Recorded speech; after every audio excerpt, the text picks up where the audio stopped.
and helps free hundreds of other slaves.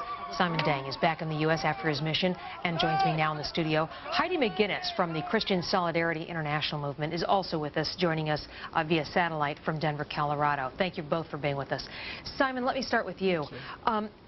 You're going there. How are you freeing these people being held as slaves? We're freeing these slaves through the local leaders, Arab leaders, the Bagara, the Nasiriyah, and the Dankas leaders who form the peace commissions.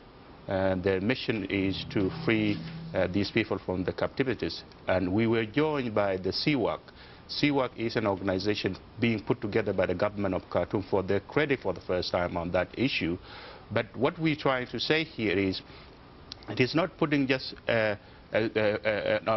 organizations. At the same time, up to now, the government of Sudan, the enslavement is not being our law. The government of Sudan is not making the efforts to make the slaves as a crime in that country.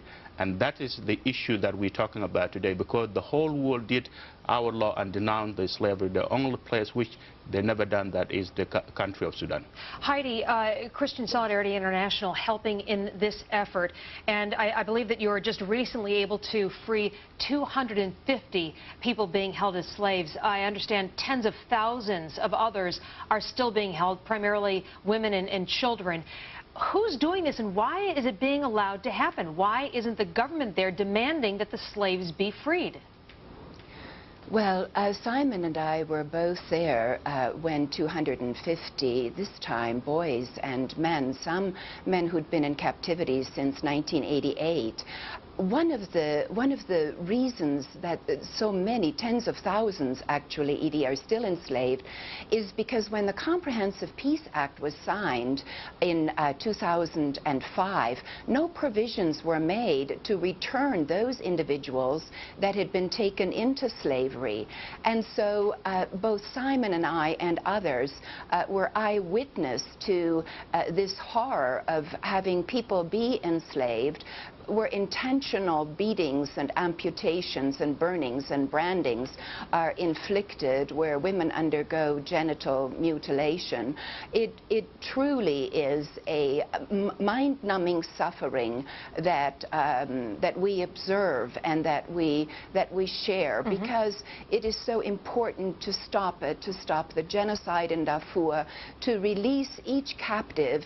We're committed to that, and also to let the world know that while the genocide in Darfur still rages, it raged for 22 years in the south, and that the Darfuris returning, the refugees and the returnees from the north, it's an enormous humanitarian crisis that's occurring. And Heidi, I apologize that we have such short time to discuss something that is so critical for action.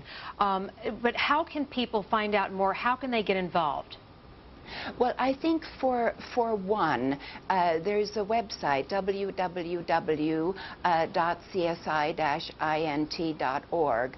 But also, we're looking forward with great hope to legislation that Representative Chris Smith will be introducing, a Republican from New Jersey, about the Anti-Slavery in Sudan Act. This is a great hope for people who are still in captivity, dreaming of freedom. Yeah, of course, we've got to get all these other countries to sign on to really making an effort there, China and Russia being two that we're having some trouble with now. Heidi McGuinness, Christian Solidarity International, Simon Deng, a former slave there, now free and helping to free others. Thank you very much for being with us, both of you. Thank you, Edie.